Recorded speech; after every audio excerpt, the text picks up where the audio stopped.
Hey guys, what's going on? Sorry this one's a little late. Wednesday workout didn't really work out this week.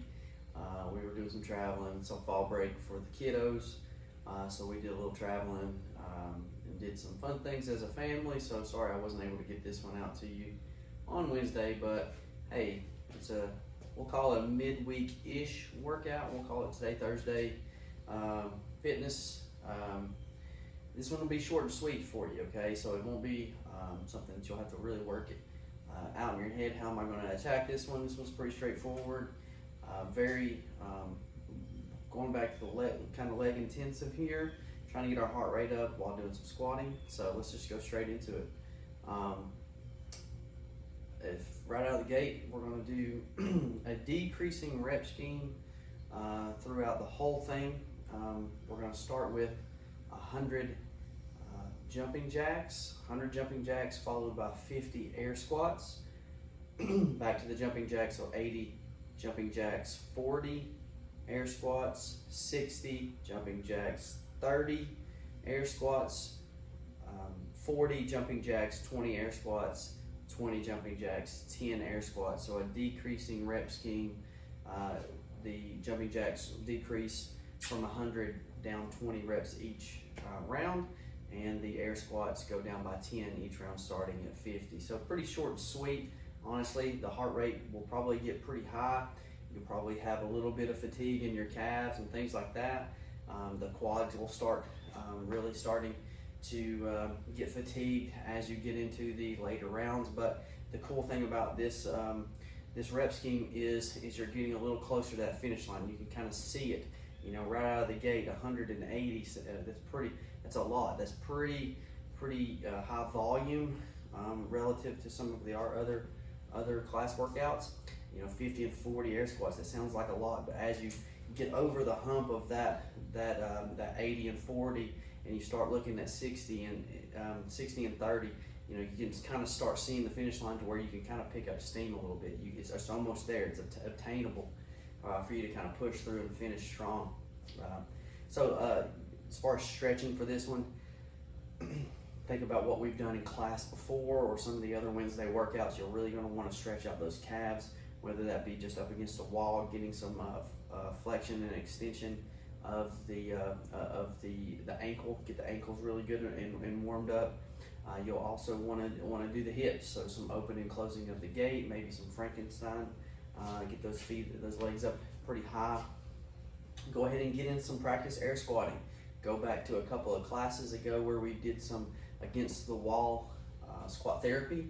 Be a good time to add that in. Make sure that we're keeping our torso upright, getting our hips back, trying to sit back and down on those squats so we can breathe through this one. As the heart rate gets higher through those jumping jacks, the squat is going to be our time of recovery to try to lower that heart rate down while still being able to move through that range of motion of the squat with relatively good form, so that we can breathe and kind of recover, so that way we go through those jumping jacks a little bit quicker on the next round.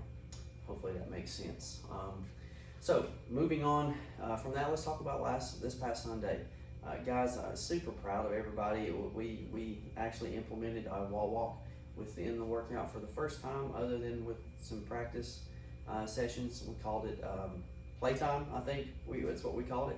Some adult playtime with trying to get upside down. And for some of you, that may have been the first time you've done that in, you know, a long time, going back to your childhood. So very proud of you for trying some of us stepped outside of our comfort zone and did some new things, whether that be the scaled version of trying to be up on a box or up on our stage, just having our legs be up on the stage while we walk our hands underneath ourselves to feel that being vertical, being upside down.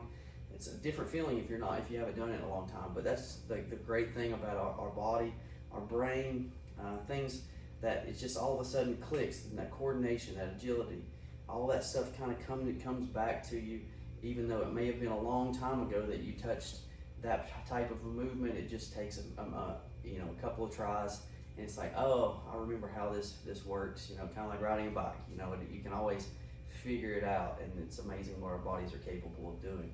So proud of you all for your effort and trying new things and trusting in me to try to put you on in a position that's safe and where you don't feel like it's dangerous for you to try these things. So thank you all for trusting in me and to do that thing, to do that, and it helps me to kind of figure out, engage, and push you all a little bit further along in our fitness, and I can't be more proud of how you guys have responded. Hopefully we're seeing good results outside of the gym as well in our daily life. Next thing we're probably going to end up focusing on soon and down the road for sure will be nutrition.